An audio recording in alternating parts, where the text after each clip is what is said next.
everyone. Good morning, good afternoon, good evening from wherever you might be watching us from. I am your host, K.Opeyemi, and today you're about to hear one of the most powerful stories I ever came across. I have a guest here ready to tell his stories. Thank you for honoring us. You're doing a wonderful job, I must say. Thank you for having me here. My name is David Akpama. Mr. David Akpama, you are welcome, and thank you for the kind words. Please, sir, can you tell us your story from the very beginning? Where will I start from? Well, let me start from how all this thing started. Then I was a banker, good behavior, handsome guy. Everything about me is clean. All girls was after me. I got promoted and transferred to north side. That was Sokoto. You know how north is now. Everywhere was cold.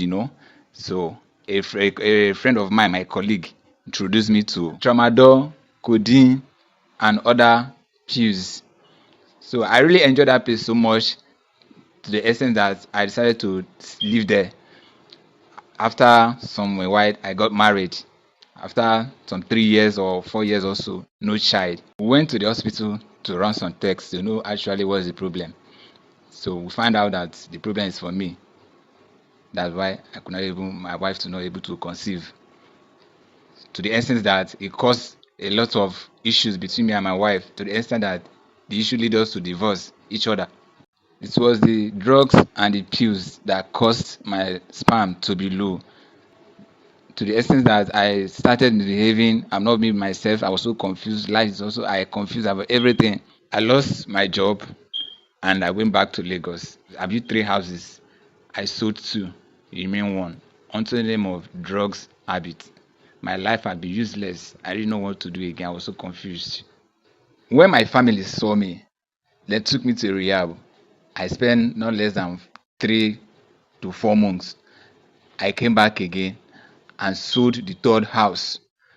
I was so useless that I didn't even have any place to stay. I was sleeping under the bridge of Oshodi. One day, my sister saw me under the bridge immediately and she fainted at that spot. But I didn't care. The next thing, I find myself in a rehab. I spent a year plus and I came out. In that rehab, it was very tough. So I experienced a lot of things. I learned a lot of skills there. So I'm using this. I'm advising the youth to stay away from drugs. Short, anything called drugs, they should stay away from it because the drugs have makes me I've lost my job, I've lose my wife, I lose everything, I lose my house, everything. It's been 5 years now. I've stopped using drugs, though I've not got all these things that I've lost before. But the most important thing is that I'm okay now. I've stayed away from drugs. I've reconciled with my family. I'm perfect okay now.